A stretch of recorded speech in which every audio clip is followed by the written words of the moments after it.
ရှောက်ပြီးတဲ့အခါမှာအကုန်လုံးအသေးစိတ်နတ်သမီးပြောတာရောသူပြန်ပြောတာတွေရောအကုန်လုံးအသေးစိတ်ရှောက်ထားပြီးတဲ့အခါမှာသူဘာပြောတော့ဆိုရင်အရှင်ဘုရားတဲ့သူပြောတဲ့အတိုင်း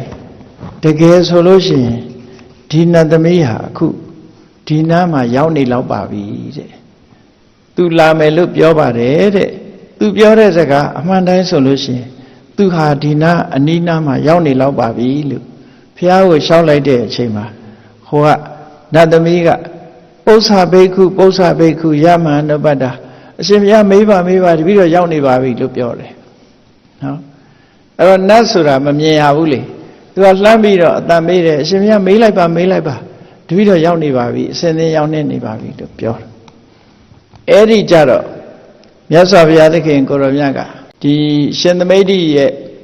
မေခွန်းတွေကိုမဖြေသေးပဲနဲ့နတ်သမီးကိုလှမ်းပြီးတော့မြတ်စွာဘုရားကစကားတစ်ခွန်းပြောလိုက်တယ်အဲ့ပြောလိုက်တဲ့စကားကတကယ်လေးနဲ့တဲ့တရားစကားဖြစ်တယ်ပေါ့ဘာပြောတော့ဆိုမြတ်စွာဘုရားကအခေယတင်ညီနောတတ္ထာအခေယသမိပဋိဋ္ဌိတာအခေယံအပရိညာယယောဂမာယန္တိမစ္ဆုနောဒီစကားလုံးလေးကိုသုံးပြီးတော့ပြောတာအဲ့ဒီမှာအခေယတင်ညီနောတတ္တာဆိုတာအခေယဆိုတာလူတွေနေ့စဉ်နဲ့မြပြောနေကြတာဘာတွေကိုပြောနေကြတာငါလို့လည်းပြောတယ်သူလို့လည်းပြောတယ်အမျိုးသားလို့လည်းပြောတယ်အမျိုးသမီးလို့လည်းပြောတယ်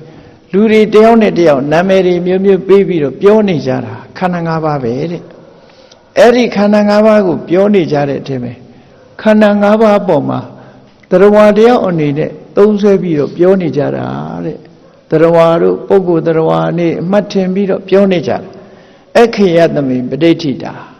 ခန္ဓာ၅ပါးအပေါ်မှာယက်တီပြီးတော့ငါသူတစ်ပါးယောက်ျားမိန်းမဆိုတဲ့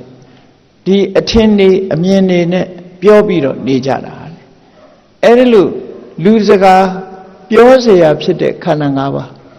လူတွေကခန္ဓာ၅ပါးအကြောင်းကိုပြောနေပြီမဲ့လို့ခန္ဓာဆိုတဲ့နာမည်နဲ့ပြောတာမဟုတ်ဘူးနော်ခန္ဓာဆိုတဲ့နာမည်နဲ့ပြောတာမဟုတ်ဘူးဘယ်သူဘယ်ဝါတရားဆိုတဲ့နာမည်နဲ့ပြောနေကြတကယ်ပြောတာလိုက်ကြည့်လိုက်ရင်ဘယ်သူပြောနေတာတုံးလို့ပြီးရင်ခန္ဓာပြောနေတာပဲလူတိုင်းမှာငါလို့ပြောတယ်နာမည်ကဘယ်သူသူလို့ပြောတယ်နာမည်ကဘယ်သူနဲ့ဆိုပြီးပြောနေတာသူပြောသမျှညွန်ပြသမျှတွေဟာခန္ဓာ၅ပါးသာဖြစ်တယ်သို့တော့ခန္ဓာ၅ပါးကိုပြောရလားလို့ဆိုမဟုတ်ဘူးခန္ဓာ၅ပါးမှာ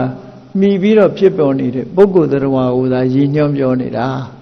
ဘယ်သူဘယ်ဝါဆိုတော့တရားအနေနဲ့သာပြောနေကြတာခန္ဓာ၅ပါးကိုပြောတာမဟုတ်ဘူးဒါကြောင့်မို့မြတ်စွာဘုရားကသုံးတဲ့စကားလုံးမှာအခေယသမိပဋိဋ္ဌိတာခန္ဓာ၅ပါးပေါ်မှာယက်တည်နေပြီးတော့အခေယတင်ညီတော့ခန္ဓာ၅ပါးကိုငါသူတစ်ပါးယောက်ျားမိန်းမလို့အထင်နေရှိနေကြတဲ့တရားတွေဟာတဲ့အခေယံအပရိညာယခန္ဓာ၅ပါးအစစ်ကိုမသိကြဘူးပိုင်းခြားပြီးတော့မသိကြဘူးခန္ဓာ၅ပါးလို့မသိကြဘူးငါသူတစ်ပါးယောက်ျားမိန်းမဆိုတဲ့တရားအထင်နေနဲ့ပဲပြောနေကြတယ်အဲ့ဒါလို့ပြောရင်းနဲ့ယောဂမာယန္တိမစ္ဆိနောသေမင်းခံတွင်ဝင်သွားကြရတယ်ခန္ဓာကိုခန္ဓာမှမသိပဲနဲ့ပုဂ္ဂိုလ်တရားအနေနဲ့ပြောနေကြရင်သေမင်းခံတွင်နဲ့ရောက်သွားကြတယ်ဆိုတော့တရားတွေဟာဒီတိုင်းဒါကြောင့်မို့သေသည်အထိအောင်လိုက်ပြောသေးတယ်ဘယ်သူဖြင့်သေသွားပြီဘာဖြစ်လို့ဆေးရုံမှာဘယ်နေ့ကဆုံးတယ်နဲ့ဆိုတော့ဒီလိုပုဂ္ဂိုလ်ပဲပြောကြတယ်လေပုဂ္ဂိုလ်ပဲပြောကြတယ်အဲ့ဒီလိုခန္ဓာ၅ပါးပေါ်မှာယက်တည်ပြီးတော့တကယ်ကိုတရားလို့ထင်ပြီးတော့လူတွေဟာခန္ဓာ၅ပါးရဲ့အကြောင်းကိုအမှန်မသိနိုင်လို့သူတို့ဟာအမှန်မသိပဲနဲ့သေမင်းရဲ့ခံတွင်းထဲကိုရောက်ရှိပြီးတော့သွားကြသည်တဲ့အခေယင်းစပရိညာယအဲ့ဒီခန္ဓာ၅ပါးကိုကြာနနာသဘောပေါက်သွားကြာနနာခန္ဓာ၅ပါးဟာဒီခန္ဓာ၅ပါးဟာပုဂ္ဂိုလ်တရားမဟုတ်ဘူးပရမတ္ထအစစ်အမှန်အပြင်လူတွေမှာရှိနေတဲ့ဒီရုပ်တရားစိတ်ရဲ့ခံစားချက်စိတ်ရဲ့မှတ်သားချက်စိတ်ရဲ့လှုပ်ဆော်မှုစိတ်ဆိုတဲ့အတိရဲ့အဲ့ဒီခန္ဓာ၅ပါးဟာတရားမဟုတ်ဘူးလို့သဘာဝတရားတသက်မြတ်တာဖြစ်တယ်ဒီသဘာဝတရားတွေဟာဘာကြောင့်ဖြစ်တယ်ဆိုတဲ့ တဘာဝတရားတက်တက်ဆိုတာကိုလည်းသိတယ်